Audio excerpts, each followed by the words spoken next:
the university course that I went to at the Ed Chill in Britain, there was a psychotherapist lecturer on there, and she got fired. And but that was after my appeal was thrown out regarding the abuses that I'd handled. One of the challenges that I faced with her was I told her about a woman that I had met who at the age of 14 said, "I've never experienced anger," to her mother. "Is there something wrong with me?" And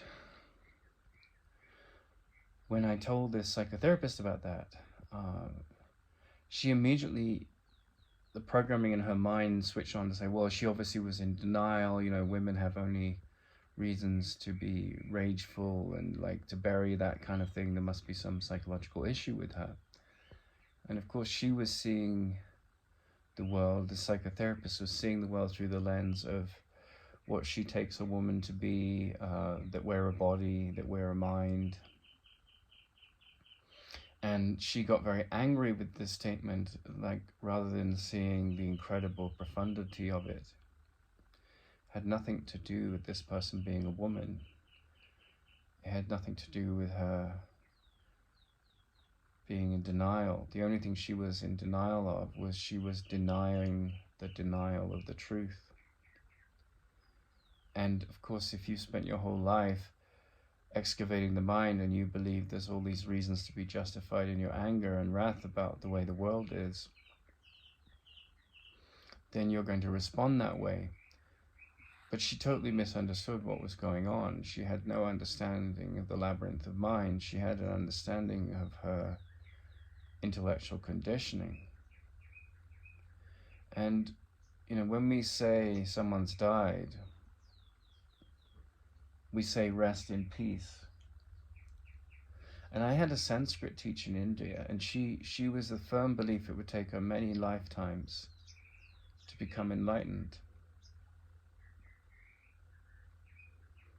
And so wherever you go in the world, whether it's a psychotherapist in Britain who abuses her authority because her understanding of the mind is limited and based on fear, and she believes in the illusions, or the reality of illusions, should we say. Or it's someone that's, you know, studied the sacred texts of the Indian culture at great depth, has a PhD in it, very heartfelt human. But she can't see the meaning of rest in peace. Neither of those women could. It has nothing to do with the fact that they're women. There's lots of erudite people out there that are both men and women that fall for this trap. It's the most convincing, clever trap that's ever been laid, you know, to make you believe that your thought system, your delusional thought system, is the seat of sanity. So when we say rest in peace, like when wisdom is applied to that statement, it's not about the death of the body, it's about the death of the ego while living in the body. You know, it's not like you that's why Carl Jung, he said, you know, the first stage of life. And for me, that this phrase has never registered, because he said the first stage of life is about finding your place in the world, and the second stage of life is dying before you die. Well, my whole life has been the second stage of life. My place in the world is to die before I die. And what dies? The ego dies. And then you're resting in peace all the time, right? Because only the ego gets upset. The ego creates drama. And when I pointed out very respectfully how a man who had studied this and mastered this with his teacher went to see his teacher die in India, a great master, he wanted to cry and he couldn't, because he didn't see the body as truth. He didn't see the body as reality. He hadn't made an altar in his mind to that materialistic illusion. He wasn't a victim of the world he saw, and so he couldn't see, you know, his most beloved teacher as a victim of the world he saw. He couldn't see him as a body. He'd spent his whole life being told by this man, I'm not the body, don't confuse me for that. And so he went and he saw all these people like crying, and and when my teacher died, I tried to cry and I couldn't, you know. And this man, Ramana Maharshi, used to say, people would say, "Hey, it's your birthday," and he said, why are you celebrating my birthday? Like, I'm not the body. And so this is one of the great challenges of coming into the wisdom of looking at the world. And there's nothing wrong with celebrating birthdays, but what he was saying is that I'm not this form, right? I'm not bound to all the sorrow and pleasure and the pain of this form, and there's nothing wrong with having pleasure in the body, right? Enjoy that food, make love to your wife, make love to your husband, do whatever is inspiring to you. But when you're trapped in this identity, you'll always, in your mind, you'll always be a victim of the world. I'm not a good enough yoga student. I'm not a good enough student of mathematics. I'm better than everyone else in this or that, right? And that's insecurity, and there's nothing wrong with excellence. Go, do your best. But at the heart of rest in peace is to die now, not the body's death. It's to commit suicide now, not the suicide of the body, but the death of the ego thought system.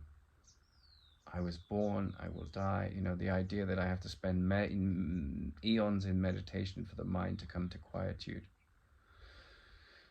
That was a big trap for me, because I thought, where am I going to be in the world? Like, how am I going to function? And then I went into the monastery, and it's all about getting to this state of no mind. And there's all these, traps of isms that make you believe they've got something that will lead you home when you're already there. But the thing that wants to lead you home is the spiritual ego, and the thing that believes you're not home in any situation is the ego, because it'll have its temper tantrum and it will attack and defend. And it's really so very, very simple. But the mastery of simplicity is what makes great artists, great scientists, It's a very elegant thing. And the mastery of this simplicity makes a happy human being. So rest in peace has got nothing to do with the death of the body. It means to see through the eyes of peace. I can see peace instead of this. Whatever is happening in my life, if I tap into another thought system, I can be pragmatic, but I don't have to be defined by it. And that was this incredibly challenging experience for me. It was like I was going into the curriculum of the world, right, which is the psychotherapy curriculum of the world, and it was so divorced from meaning, in the sense of, like, it was like so distant from the wisdom that I'd studied. And so I was like a fish out of water. I was encapsulating the wisdom of those teachings at the highest level as best as I could in my incarnation of understanding it as I was then.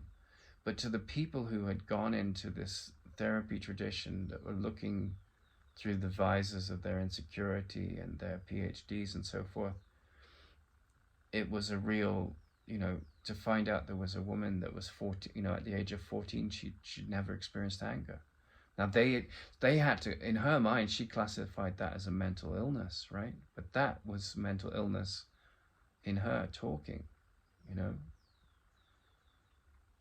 This is the deeper meaning of rest in peace.